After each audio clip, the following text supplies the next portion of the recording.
Hey, what's up, everybody? It's your boy Taz, and you're checking out another episode of In the Spotlight podcast. Whether you are listening on the Apple or you are listening on Spotify, you're watching us on YouTube or right here on the good TikTok, I appreciate you guys for doing so.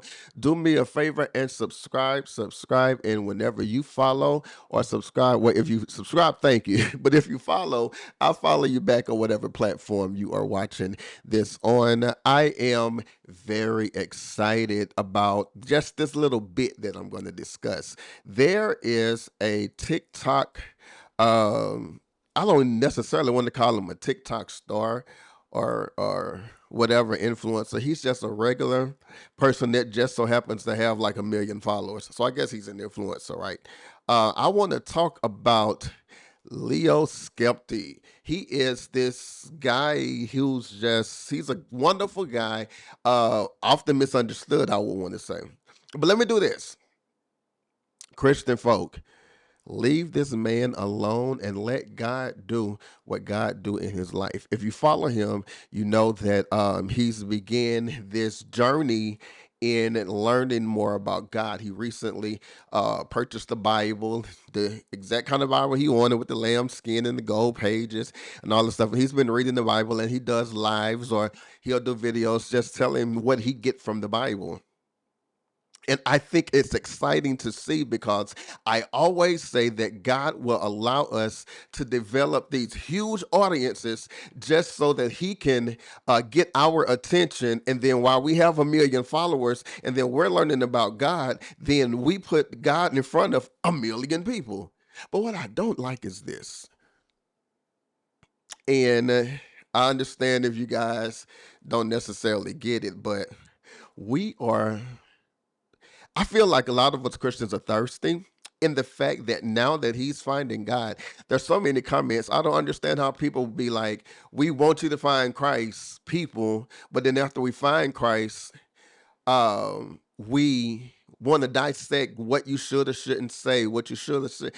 Look, leave the man alone. Let God find him where he decides to find him. Because the thing is this. If you didn't have a word for Leo before he started reading the Bible, if you didn't have a word for him before he started this curiosity about learning more about the Bible, if God didn't give you a prophecy for that man then, I don't think he gave you one. Gave one for him now that he's in the Bible. Some of us want to post on this man page what we feel or what we think, how he should talk, what he should not. No, leave the man alone. Let God find him or God decides to find him. Think about this. Whenever you found God, you didn't find God in a place where you were the perfect person. God found you at your worst. Or you found God at your worst because he already knew where you were, right? Let me get that right. You found God whenever you was lost. And you didn't unnecessarily have to go in and change anything just to, get to where you are now.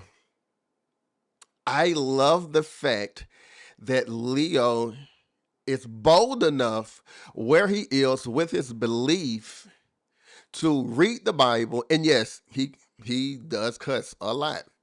But I have no problem with that because again, he's learning about God. He's learning about the Bible.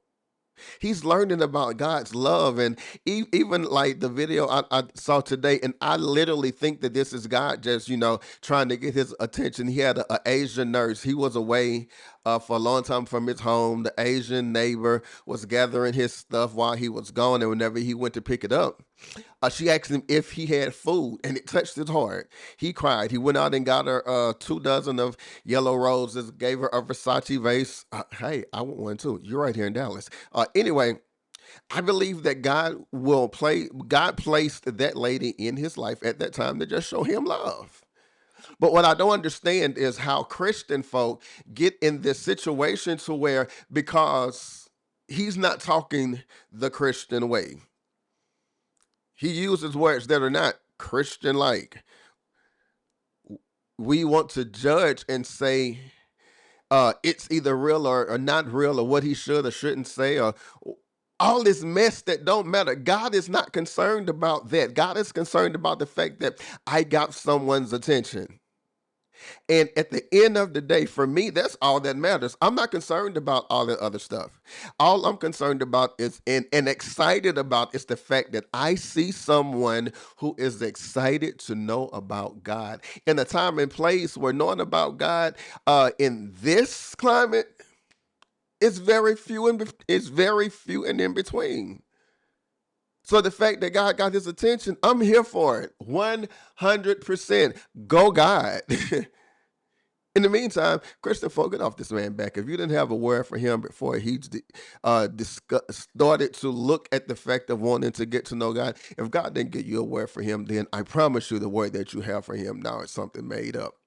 Because you're going to get in his inbox and you're going to get on his comments. So you're going to tell him what he should and shouldn't say. Let the man find God. Let God work. Let the Holy Spirit do what it does. You'll look up 6 to 12 months from now and you'll see a totally different person. Think about this. Whenever you found God, you didn't change overnight. You didn't decide that now I'm going to just stop everything cold turkey. Some of us, even now, that know God, we're still saying things or doing whatever that is not, in the Bible or whatever. So why hold him to a different standard? I think the fact of the matter is we hold him to a different standard because we see who he is now and we see where he's been and we judge that. But what happens to the fact that you were the same? You wasn't where you are now. And truth be told, where you are now is not exactly what it is. You play a role. You're a hella good actor in front of camera or in front of people. Whenever you want to portray a role to be a certain thing. But at the end of the day, we don't know what your life is when these cameras are off or when the microphone is turned off. You trusting in the same God or supposed to be trusting in the same God that he's trusting in.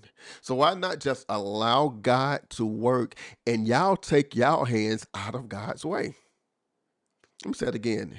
Y'all take y'all hands out of God's way. Let God work. Because what end up happening is this, and this is what I definitely don't want to happen. I have this interest in learning about God, but all these people who are saying they represent him are crucifying me so much to where now I'm done because I'm not good enough. They crucify me because I'm still saying what I'm saying or whatever. So I'm not good enough. So since the people crucifying me, why would I even want to know about God? Why do I want to go any further whenever all of his representatives are crucifying me, telling me that it's wrong anyway? Yes, the man says what he says. I don't care. Let that man experience God the way he experiences God.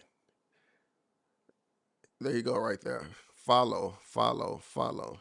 Follow him. You may learn something yourself because I'm not going to lie. In watching his videos and the revelations that he's been getting about the Bible, I've learned something. You can too. Leo Skep, man, congratulations, man. I love the fact that God has gotten your attention and that you are experiencing him the way that you are. Don't let these people that claim to be Christians get on your nerves. Experience God for yourself. It's your boy Taz. Look, this is a dose of the spotlight. Let me just put this on the back. I have a new podcast that is tagged with the name In the Spotlight. That's under my Spotlight Podcast Network. So we may change this podcast name just so that she can have In the Spotlight with Lady T to herself. But in the meantime, in between time, again, you can find us on Spotify and Apple Podcasts under In the Spotlight Podcast. And you can find us on YouTube at All Things Spotlight. You can see that at the bottom of that right there. Do me a favor, follow us and subscribe. We'll be ever so grateful and continue to give you what you want. It's your boy Taz. Thank you guys so much. We'll be right back.